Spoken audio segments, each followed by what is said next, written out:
Une compétence se situe toujours dans un contexte. Si vous pensez être compétent pour conduire un véhicule sur Terre, vous ne pensez peut-être pas de la même façon sur la mer ou dans les airs. Si vous savez improviser chez vous, vous ne saurez peut-être plus si le contexte change. Si la musique romantique n'a plus de secret pour vous, il vous faudra pourtant acquérir d'autres compétences pour jouer dans un ensemble baroque ou contemporain. Si vous savez jouer seul, vous ne saurez pas jouer automatiquement en quatuor ou en orchestre. Si vous avez les compétences pour enseigner dans un conservatoire en cours individuel, vous ne saurez pas automatiquement comment faire en cours collectif, ou à l'école avec un groupe classe, ou dans une petite école de musique rurale ou située dans un quartier populaire. Il n'existe pas de compétence détachée de l'action. La compétence est toujours contextualisée. Une compétence est la rencontre d'un savoir-faire et d'un savoir-être. Le savoir, c'est l'ensemble des connaissances brutes que l'on peut explorer et mémoriser. Connaître les règles de l'interprétation baroque, les silences d'articulation, les agréments, les ornements, comment les utiliser et dans quel répertoire, c'est du savoir. Savoir qu'une noire vaut 2 croches, c'est aussi du savoir. Il peut très bien être transmis par les livres, des cours magistraux, Internet. Il peut aussi être transmis par un enseignant à un élève. Les pédagogies transmissives sont idéales pour transmettre du savoir. Un savant n'est donc pas compétent. Il est un savant. Le savoir-faire, c'est la capacité de réalisation. Il est donc lié à la pratique, à l'entraînement, à la répétition. Réaliser une conduite baroque en maîtrisant les silences d'articulation à l'archet, c'est un savoir-faire. Jouer une blanche à la trompette, c'est aussi un savoir-faire. On peut donc tout à fait savoir faire sans savoir. On peut parfaitement nager sans avoir la moindre connaissance dans ce domaine.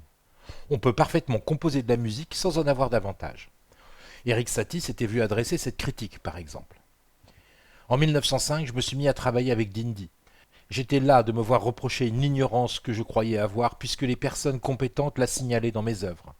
3 ans après un rude labeur, j'obtins à la Schola Cantorum mon diplôme de contrepoint paraphé de la main de mon excellent maître, lequel est bien le plus savant et le meilleur homme de ce monde. Le savoir-être. Le savoir-être recouvre les attitudes que vous adoptez. Jouer avec d'autres musiciens suppose que vous soyez capable, par exemple, d'adopter certains comportements. La courtoisie, bien sûr, mais aussi l'écoute des autres, la recherche de sonorités communes ou complémentaires, le ressenti commun de la pulsation. Il s'agit donc d'un rapport aux autres, mais pas seulement.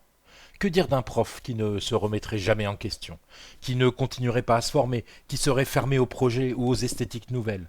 Que dire d'un prof qui aurait perdu enthousiasme et curiosité? Serait-il compétent? Savoir, savoir-faire, savoir-être, la compétence se situe au carrefour des trois. En fonction des approches pédagogiques que l'on adopte, on peut ne mettre l'accent que sur une partie de ce schéma. L'approche behavioriste, par exemple, privilégie le savoir-faire et le savoir-être. L'enseignant conserve le rapport au savoir. Il découpe, tronçonne, construit une progression par objectif et va proposer par exemple de travailler une série d'exercices sur des problèmes bien particuliers. Les syncopes, les doubles croches, les liaisons. Il va montrer comment réaliser ces différents éléments, les faire exécuter à son élève, répéter ces exercices, puis trouver un morceau de répertoire qui comptera de nombreuses occurrences de tel ou tel élément. Le lien étant trop distendu avec le savoir, le risque est bien de ne pas avoir un élève compétent, mais simplement un exécutant. Un élève qui aurait développé du savoir et du savoir-faire, par exemple dans le cadre de cours seulement individuels, pourrait devenir ainsi particulièrement performant. Il aurait la capacité de jouer seul des pièces de répertoire, de déchiffrer. Mais cela s'arrêterait là, puisqu'il n'aurait pas eu la possibilité d'apprendre à être avec les autres, de s'y adapter, de les écouter, de les prendre en compte, d'évaluer son comportement à l'aune de la réaction des autres. Un élève qui pourrait être performant, oui, mais aura-t-on vraiment formé un musicien? Certainement pas.